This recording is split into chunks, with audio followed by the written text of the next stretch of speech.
Welcome back, Mzansi. Thank you so much for sticking around. I told you we'd miss you if you left. And right now, I'm so glad that we get to jump on into a conversation where we are yet again celebrating beautiful women that are doing beautiful things. I am talking about someone that is genuinely a leader and honestly someone who has taken even the UNISA SBL to new heights. Everyone, this morning, we're getting into it with none other than Professor Pumela Msweli, who is here to let us in on what we can expect when we jump on into the second annual Leadership Development for Women in Higher Education Africa Summit, happening from the 10th to the 12th of September at the Sandton Convention Center.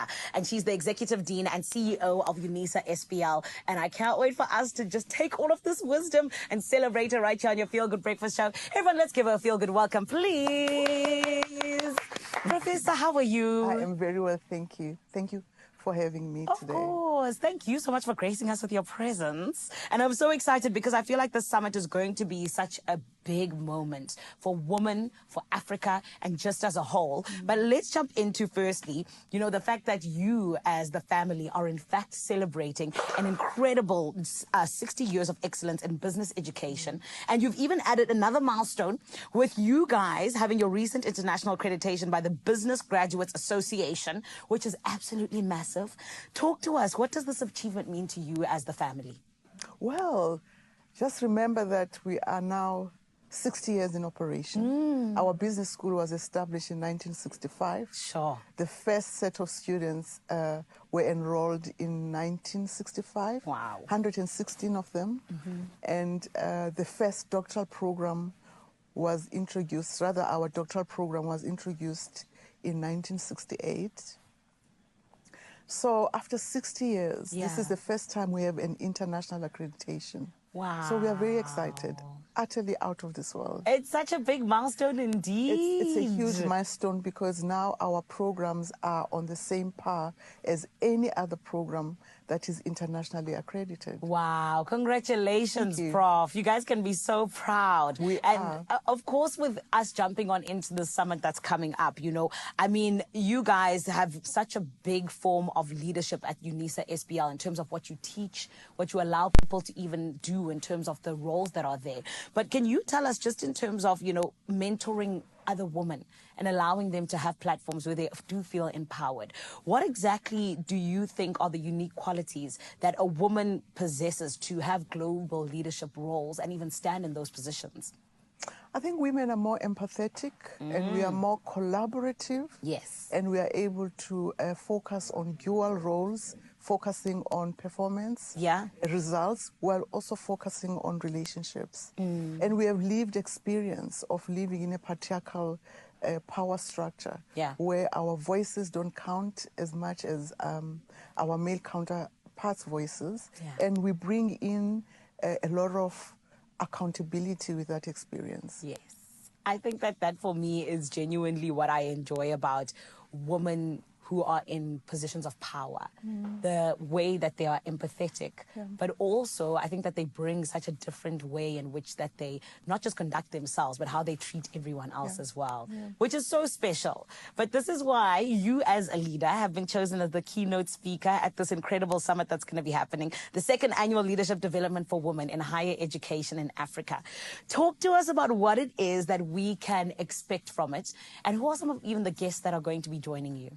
Well, it's focusing on higher education. So you'll have vice chancellors. There's Professor Ngambi, a vice chancellor from Zambia. There are CEOs, at least women in the C-suite in the higher education space all over Africa. Incredible. There's registrars.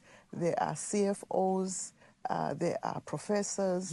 So you can expect a spectrum of women leading in the higher education space, sharing their lived experience on how they've navigated the space. That's incredible. And there are so many different things that you need to be able to navigate a space like that, right? Not just knowledge, but I also think even, like you said, lived experiences, if that makes sense. So can you talk to us about what some of the most critical systemic barriers that African women face when they're in positions of leadership actually are?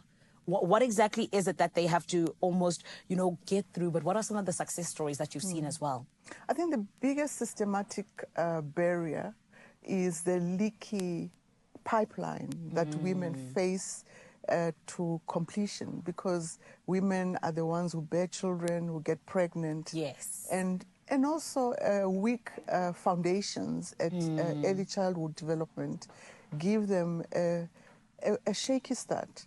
So those systematic barriers that have been determined by our maybe patriarchal system that expects women to take a bigger chunk of domestic labor is probably the biggest contributor to that leaky pipeline to higher degree completion. For instance, you'll see that women do achieve higher degrees, but there's fewer women with doctorates, there's fewer women who are professors. And that leaky pipeline is really as a result of unequal distribution of labor domestically. Sure. And I can imagine that these are the topics you guys are going to be touching on at the summit. Can you talk to us? How can we attend and what can we genuinely be all excited about? I mean, I think you touched on it already, but how can we get there and just be a part of this greatness? Please visit the website of the summit, and there will be the summit will be accessible to everyone on YouTube. Yes. And you can still attend. I think people can still attend the summit, but you have to get the information from the website of the summit. Amazing. Thank you so much, Prof. And congratulations just, I think, on your beautiful story as well. Thank you for being an example of what being a true African leader is. Thank you for having me. Of course. You need to make sure that you get to be a part of it as well, Mzansi, from the 10th to the 12th of September. It is happening at the Sandton Convention Center. It is, of course, the second annual Leadership Development for Women in Higher Education Africa Summit that is going to be happening. And trust me, it is something that will be worth it indeed. From these two women to another gorgeous woman in Cape Town, my beautiful married Carissa. Are you still good, my lovely?